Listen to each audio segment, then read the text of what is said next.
The first thing I realized wasn't the pain, it was the silence.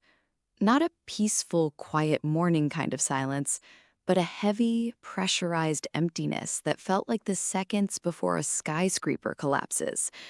My name is Elena. I'm an architect.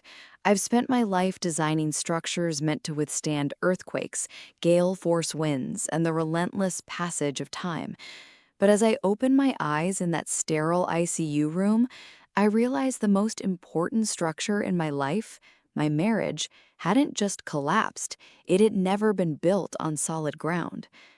My head felt like it was encased in concrete. Through the haze, the fluorescent lights blurred into white halos.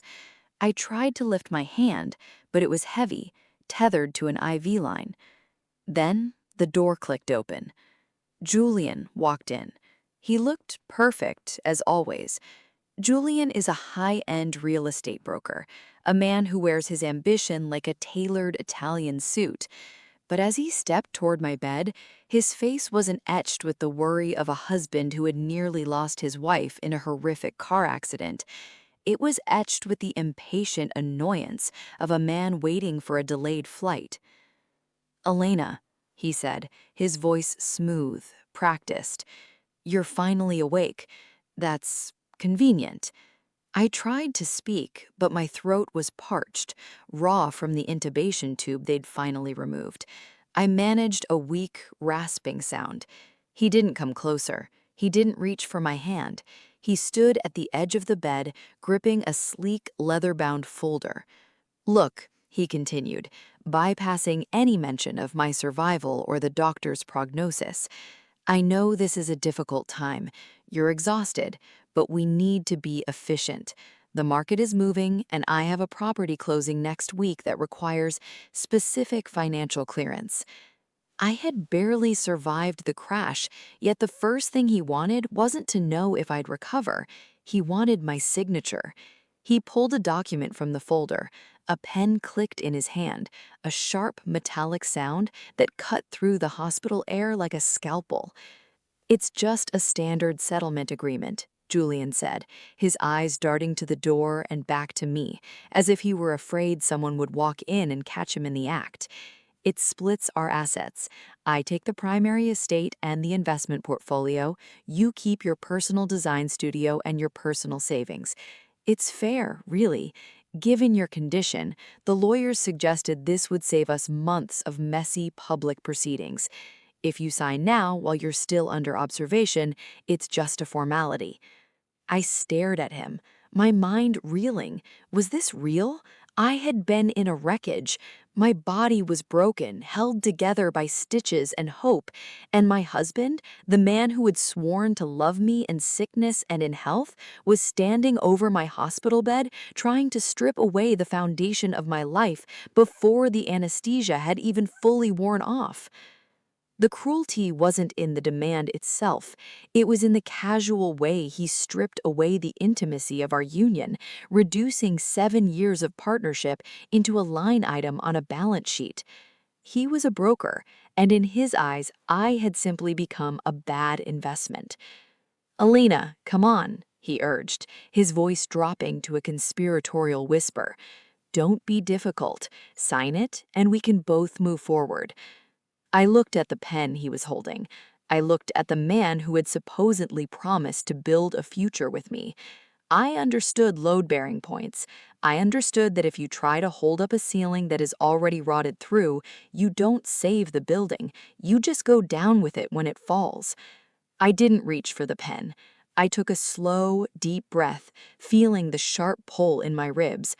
I couldn't speak yet, but I could look. I held his gaze, refusing to look away, refusing to let him see the fear. I saw his eyes twitch. He was uncomfortable. Good. For the first time in our marriage, the power dynamic in the room had shifted, even from a hospital bed. I realized he wasn't here to save me. He was here to clear the rubble. And the most shocking realization of all, I was ready to let him crash. I was ready to let the whole thing crash. My hand trembled, not from the concussion or the painkillers, but from the sheer weight of what I was about to do. Julian watched me, his eyes wide with a mixture of hunger and impatience. He didn't see me as a wife. He saw me as a contract that needed to be fulfilled. I looked at the signature line on the settlement agreement. It was the dotted line where my entire life with him was meant to dissolve. As an architect, I knew better. Sometimes the most powerful thing you can do is stop shoring up a failing foundation. When the structural integrity of a building is compromised, when the concrete is porous, when the steel is rusted, you don't keep pouring money into repairs.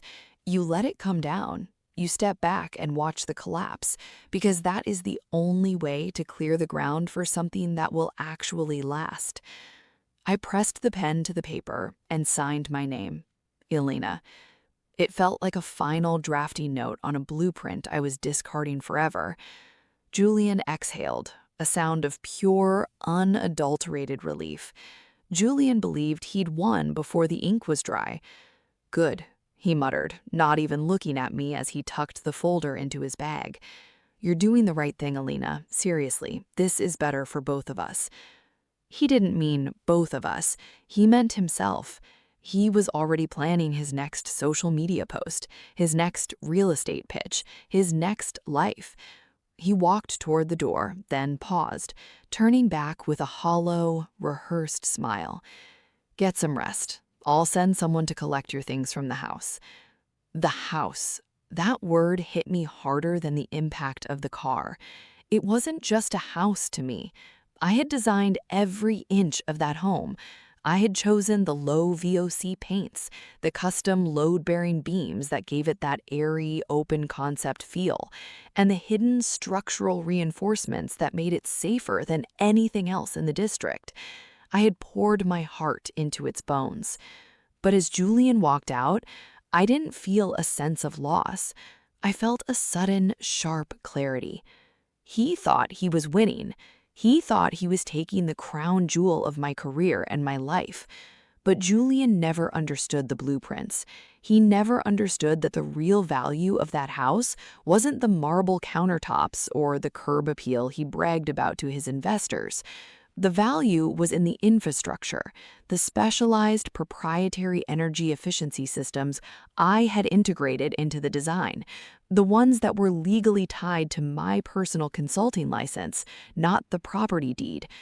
When I moved out a week later, I didn't take the furniture. I didn't take the expensive art. I took only my drafting tools and my drive. I walked through the house one last time, my heels clicking on the hardwood floors I had picked out. It looked like the dream life everyone envied, but to me, it was just a shell. I knew something Julian didn't.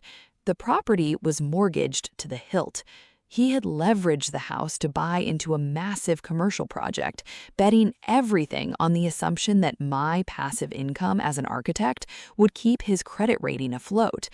He had built his entire career on the assumption that I would always be there to fix his mistakes, to draft his plans, and to keep the structure standing when his greed threatened to bring it down. As I closed the front door, I didn't look back. I didn't shed a tear. I felt the cool air of the morning on my face, and for the first time in 7 years, I felt weightless. I left behind a house that was a masterpiece of design, but a ruin of a home. I left behind a man who thought he was a titan, but was actually walking on thin ice. Let him have the house. Let him have the assets. Let him try to explain to his investors why the complex energy efficiency systems, the ones that made the house profitable, were now offline because the license was tied to the architect who had just walked out. I didn't need Julian to know who I was. My silence wasn't weakness. It was the final signature on the most important design project of my life, my freedom. I walked to my car, started the engine, and didn't check the rearview mirror. The structure was falling, and I was finally safe. The recovery wasn't a montage. It was slow, frustrating, and physical. For months, I existed between physical therapy sessions and the crushing reality of a bank account that felt far too light. My body was still healing from the crash. My ribs ached when the weather turned cold, and the jagged white scar running down my side was a permanent map of the night my old life ended. But in the quiet of my new, small apartment, something started to change. I wasn't just healing, I was clearing the debris. One afternoon, I received a package from Uncle Arthur. Arthur was my mother's brother, a man who spent his entire life living in a remote village in the hills of Italy, obsessed with old masonry and forgotten history. He was a man of few words, preferring the company of limestone and mortar to people. He had passed away, and in his will, he left me a deed. It wasn't to a mansion or a penthouse, it was to an ancient, derelict estate in the countryside, a building that had been rotting in the sun for over 50 years. When I first arrived at the site, I almost turned the car around. The roof had collapsed in the west wing, and vines had choked the life out of the main atrium. It was a mess. But as I walked through the main hall, feeling the cool stone beneath my boots, I saw something else. I saw the bones. The structure was sound, built by hands that understood how to respect the earth. I decided to stay. I didn't have a plan, and honestly, I didn't have much to lose. Restoration is different from design. When you design, you try to impose your will on a blank space. But when you restore, you listen. You are asking the building what it once was and what it still quietly wants to be. At first, my hands shook. The physical exertion was a brutal reminder of my limitations. But then, a rhythm took over, stripping away the rotted wood, brushing off the centuries of dust, letting the light back in.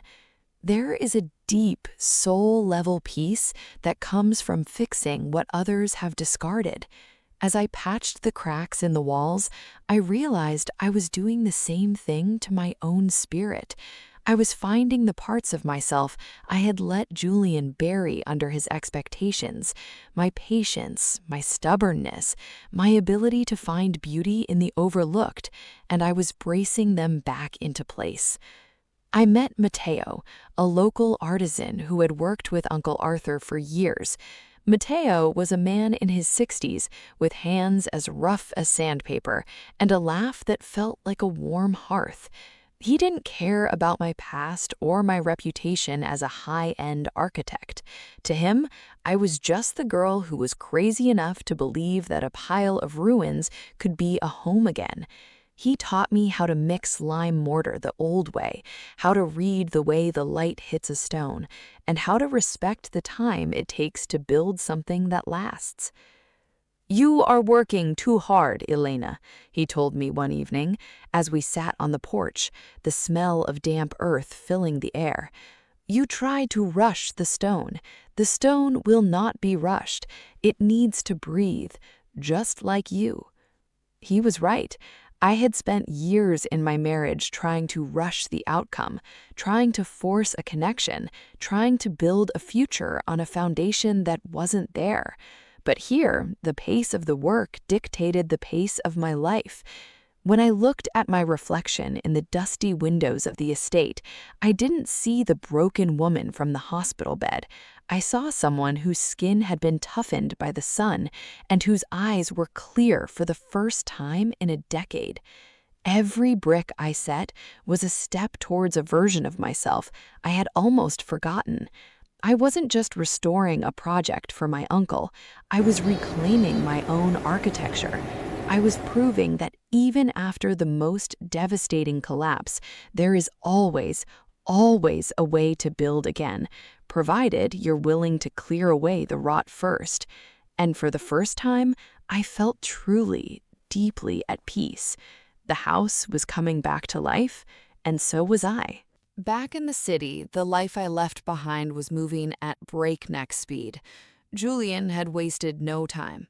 A few months after our divorce was finalized, he married Vanessa. Vanessa was the kind of woman who treated life like a curated social media feed. perfect lighting, expensive labels, and a desperate need to be seen. She was younger, polished, and obsessed with the status that Julian promised. To the world, they were the it couple of the real estate scene. But I knew the truth about the foundation Julian stood on. I heard snippets of news from mutual acquaintances, people who once treated me like a ghost but were now eager to talk about the new regime. They said Julian was closing deals faster than ever. But I also knew how Julian worked. He was a master of the smoke and mirrors game, the kind of broker who sold the dream of a skyscraper when the blueprints were still just doodles on a napkin. The trouble started with a massive commercial project, a luxury mixed-use complex in the heart of the district. It was Julian's flagship, his legacy. He had secured the financing by listing assets that didn't technically exist, or rather assets that were still tied to my proprietary design license, which I had legally revoked the moment we separated. I didn't have to lift a finger to watch it crumble. Greed has a way of leaving a trail, and Julian had been painting over his tracks for years, blind to the quiet weight of his own deception. One Tuesday morning, the news hit the front pages of the trade journals. A major banking institution had initiated a surprise audit of Julian's firm. It turned out that the equity he used to back his loans was largely illusory. He had been double pledging the same properties, using the value of the energy-efficient systems I had designed as leverage, even though those systems were now defunct and legally blocked from use. The audit was a domino effect. When the bank pulled the thread, the entire tapestry of his career began to unravel. Vanessa, who had married Julian for the promise of a life in the clouds, suddenly found herself living in the shadow of a mounting investigation, waking up to the harsh reality behind the curated frames. When the auditors come knocking, they don't care about the designer suits or the high-end parties. They care about numbers, and Julian's numbers were built on air. There is a specific kind of justice in watching someone who spent their whole life hiding behind a facade finally be forced to face the truth. Julian hadn't just lost a project, he had lost the ability to lie his way out of the mess. He had leveraged his integrity, if he ever had any, against a lifestyle he couldn't actually afford. As the legal notices piled up and his partners began to jump ship, Julian's empire revealed itself for what it truly was, a house of cards that I had once helped hold up, but had long since stepped away from. He was now alone in the wreckage, surrounded by the quiet echoes of his own miscalculations. Weeks after I officially stepped out of that marriage, Julian's world in the city began to spiral into a self-destructive orbit that I only accidentally caught wind of through Clara's accounts. Clara was an old friend of mine from the design circle, and she had also worked as an interior architect for several major commercial projects that Julian was involved in. That afternoon, we met at a quiet cafe nestled among the leafy green shades of the city. As Clara set her latte down on the table, her eyes held a complex look when she brought up my ex-husband. "You can't imagine the current situation in that villa, Elena," Clara sighed, gently stirring her coffee.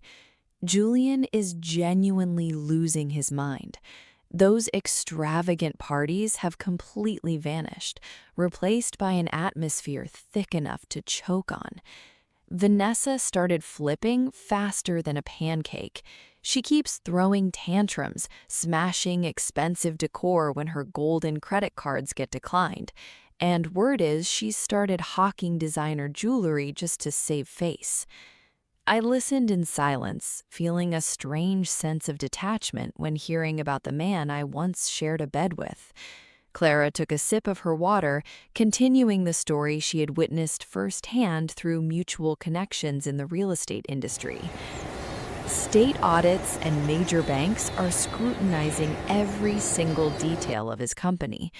Julian tried to salvage things by dragging out those complex project blueprints, planning to use the proprietary smart energy system as a facade to swindle new investors. But he forgot one fatal detail. Clara looked straight at me, a subtle smile playing on her lips. All the source code, technical copyrights, and legal licenses for that system are registered exclusively under your name. When the chief engineers asked for the handover, everything froze completely because no one else has the right to touch it except Elena Vance. Clara recounted how Julian had frantically tried every way possible to contact me, even enlisting lawyers to pressure me, but all he received in return was absolute silence from my end. He was facing total bankruptcy, scorned and abandoned by the very partners who used to praise him, while Vanessa was hurriedly packing her bags to fly the coop. Pages and pages of sandcastles built on a foundation of lies, Elena, Clara concluded, placing her hand on the table and looking at me with deep admiration. Hearing those words, not a single trace of resentment or pity stirred within my heart. I only felt a deep sense of relief.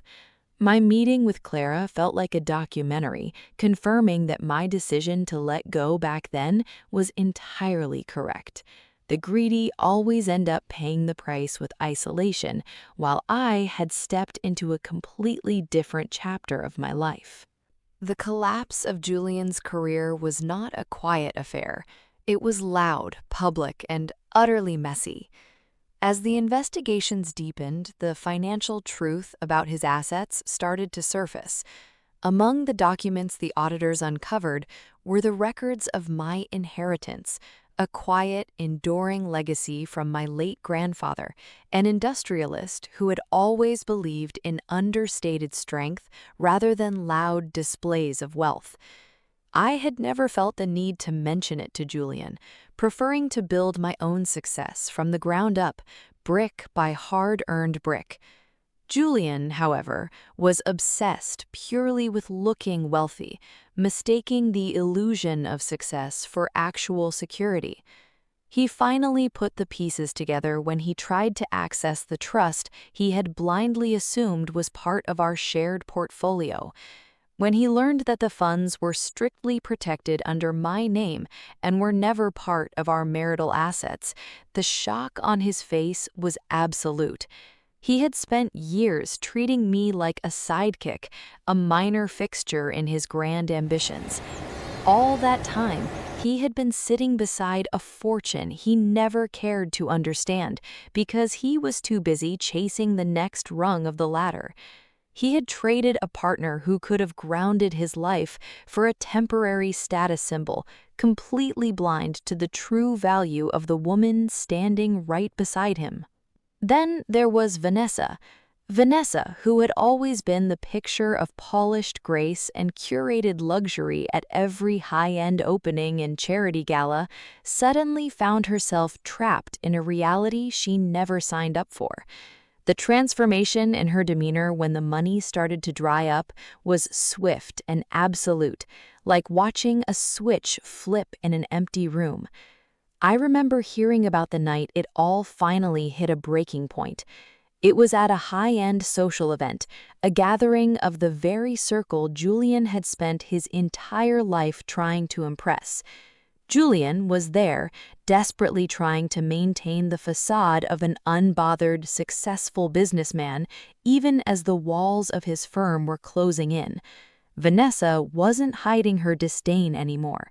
She stood right in the middle of the room, surrounded by the peers whose opinions mattered most to them, and she made sure everyone knew exactly where she stood. "I didn't marry an architect of success," she said, her voice cutting cleanly through the ambient noise of the party. "I married a man who sold me a lie.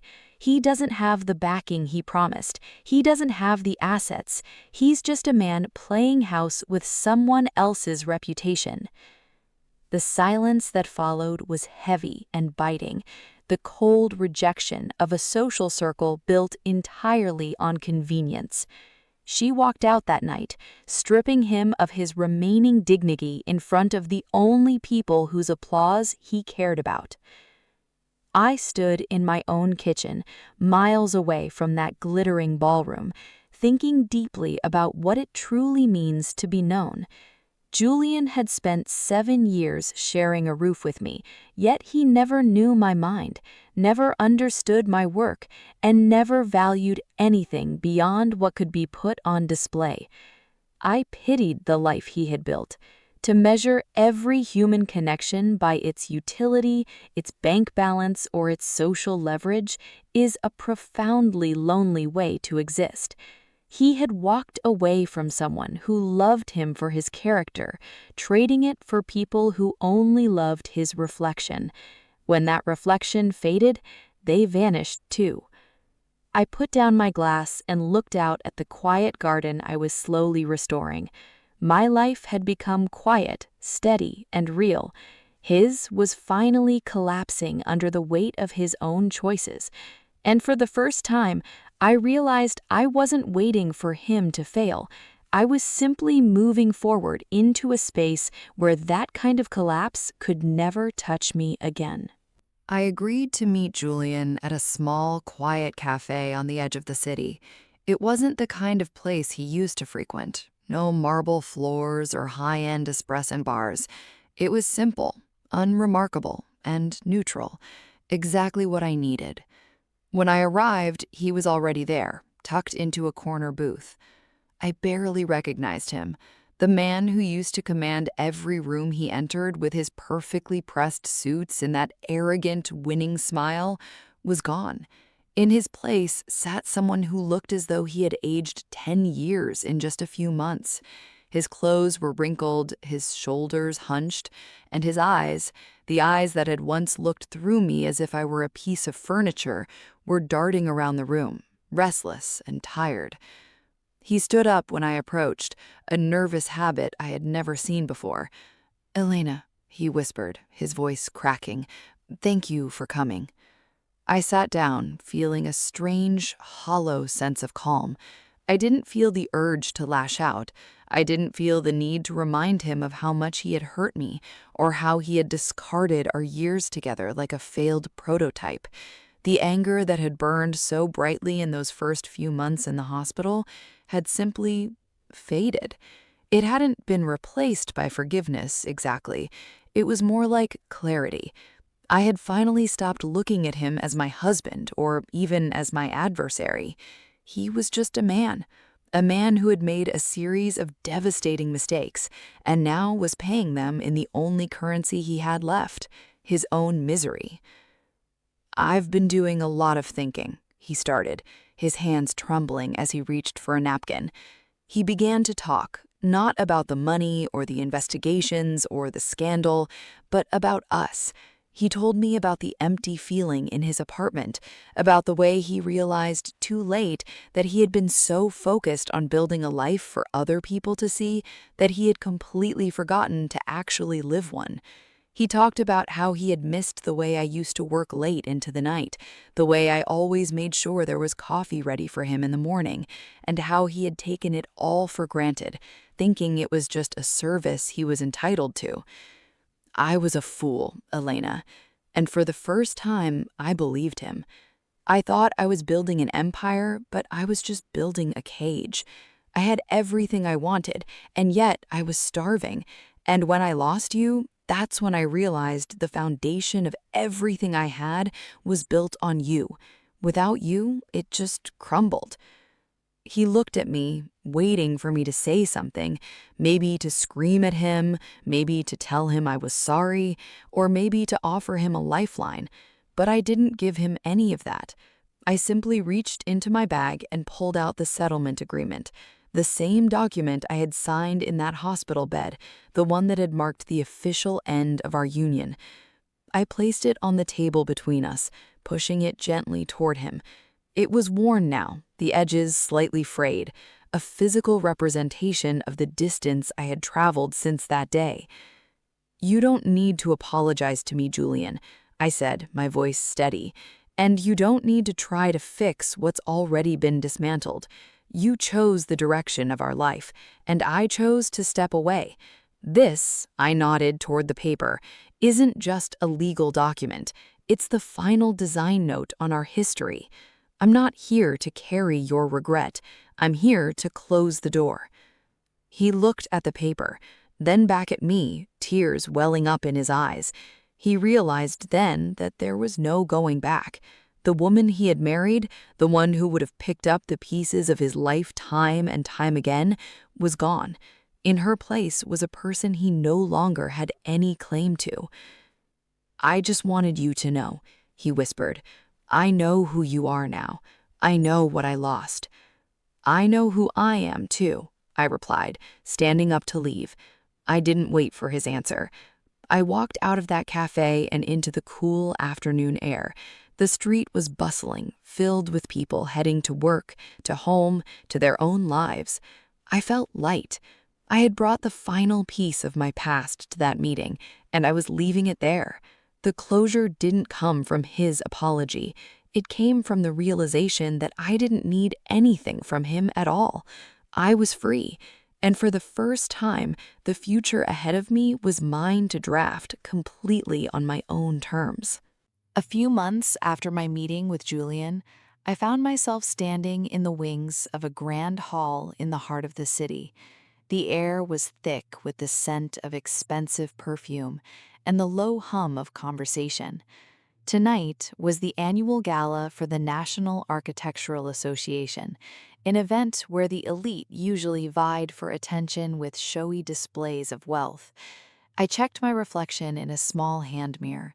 I wasn't wearing an elaborate five-figure gown like the ones I used to endure at Julian's events. I wore a simple charcoal gray dress that made me feel grounded and entirely like myself, paired with a small silver pin that Matteo had forged for me. "Elena, you're on in 2 minutes," Sarah called out. She was a veteran board member known for her sharp eye and integrity, who had quietly supported my work during the recovery process. I took a deep breath, feeling the steady rhythm of my own heart. For years, I had walked these stages as an extension of someone else, but tonight I was here because of the stone, the mortar, and the history I had reclaimed. When they announced my name as the recipient of the Heritage Restoration Award, the applause was genuine. As I walked out onto the stage, the light didn't feel blinding. It felt like the morning sun hitting the limestone of my uncle's house. I looked out at the faces in the audience, respected peers and younger architects alike. They weren't looking at me because of status or connections. They were looking at me because of the work, respecting the discipline it took to bring something back from the brink. I stood behind the podium and spoke from the heart. "Architecture isn't about the noise," my voice clear and steady. "It's not about how tall you can build or how much attention you can command. It's about the quiet endurance of what you leave behind. It's about listening to the history of a space and knowing when to let it speak for itself." As I looked down at the award in my hands, a heavy, simple glass block, I knew it represented far more than a completed project.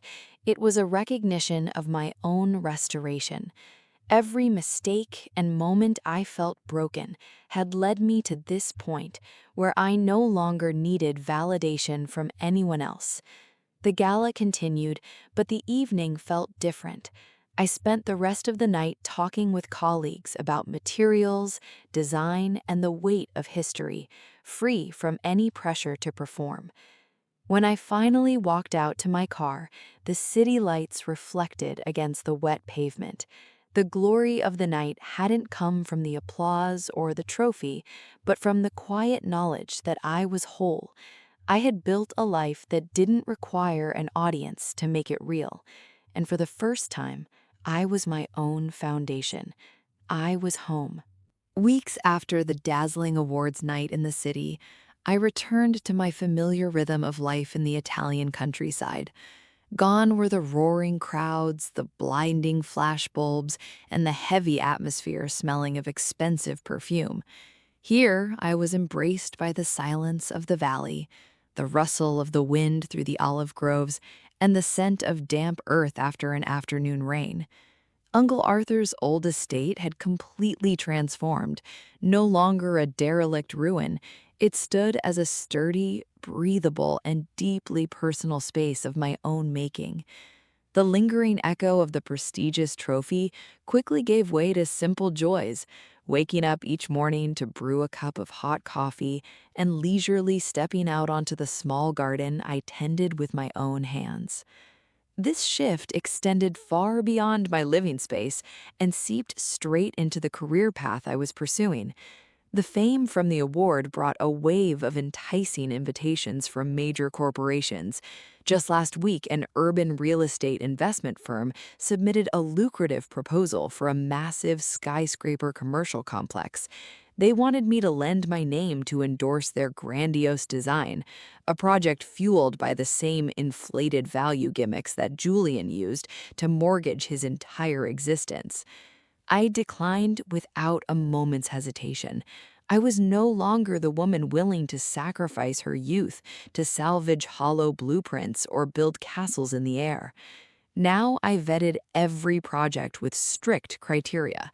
I preferred working with genuine investors, people willing to wait months to find the right stone, those who valued material durability over a quick return on investment.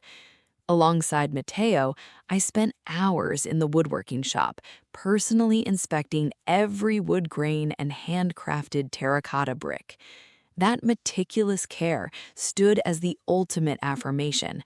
I had become completely immune to the frantic, superficial, and deceptive lifestyle that once dragged me down into the abyss.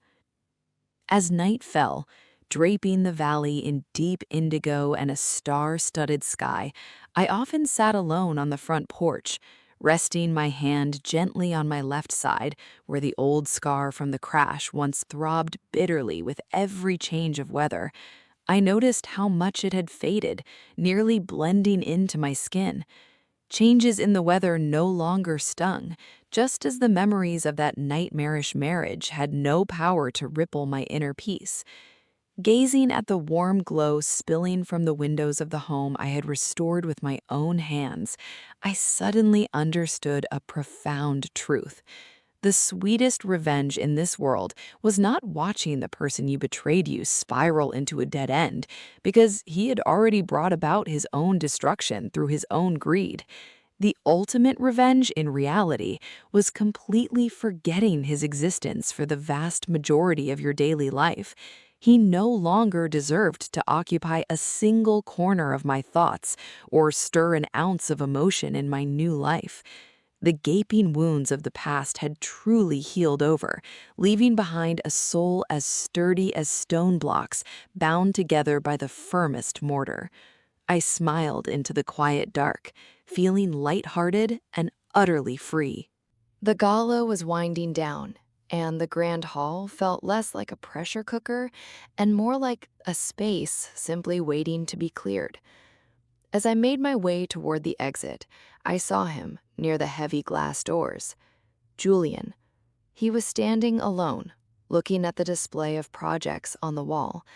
He looked smaller than I remembered, stripped of the bravado that used to fill every room he occupied. But then it dissipated. I realized that the man standing in front of me was no longer the architect of my misery. He was just a person, standing in the doorway of his own regrets. He looked at me, and he simply nodded, a slow, solemn movement of his head.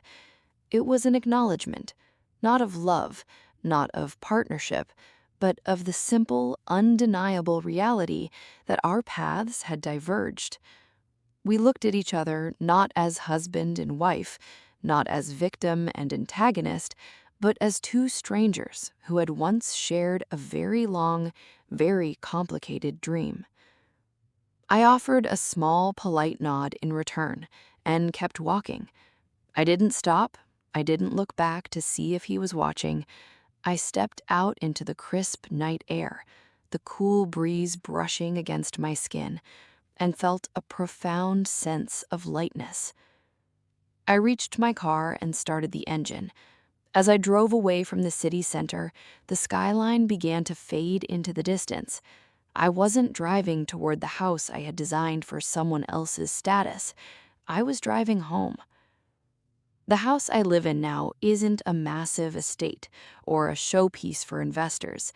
It is a small, carefully designed cottage nestled into the hillside, a structure I poured my soul into after the accident. As I pulled into the driveway, the warm light from the living room window spilled out onto the path. I stepped out of the car, and the cool air caught the edge of my coat, revealing the faint, thin line of the scar on my side, a quiet reminder of where I had been, now safely part of the past. I walked into the house, and the quiet comfort of the space wrapped around me. Every corner, every beam, every window was placed exactly where it needed to be. I had spent years of my life trying to force a structure to hold weight it wasn't built for. But sitting here now, with the fireplate dancing on the walls, I realized that the most important construction project I had ever undertaken was not the house, and it wasn't the award I held earlier that evening. It was me. I had learned that forgiveness isn't about giving someone else a pass. It's about giving yourself permission to stop carrying their wreckage. I sat by the window and watched the stars. The foundation of my life was finally solid, not because it was perfect, but because it was mine. I had weathered the storm, let the rotted structures fall, and rebuilt from the ground up. I was finally at peace, exactly where I was meant to be, looking out at the horizon I had earned, right here in the life I built for myself. And that brings our story to a close. Some collapses look like tragedies at first glance, but they turn out to be the only way to clear away the debris and finally build a life grounded in truth. What about you? If you were standing before a relationship or a structure in your own life that you knew was built on hollow ground, would you keep trying to hold it up, or would you find the courage to let it fall and start over? Let me know your thoughts in the comments below. If you enjoyed this story, don't forget to like, share, and follow Sweet Payback for more stories like this. Thank you for listening, and see you in the next video.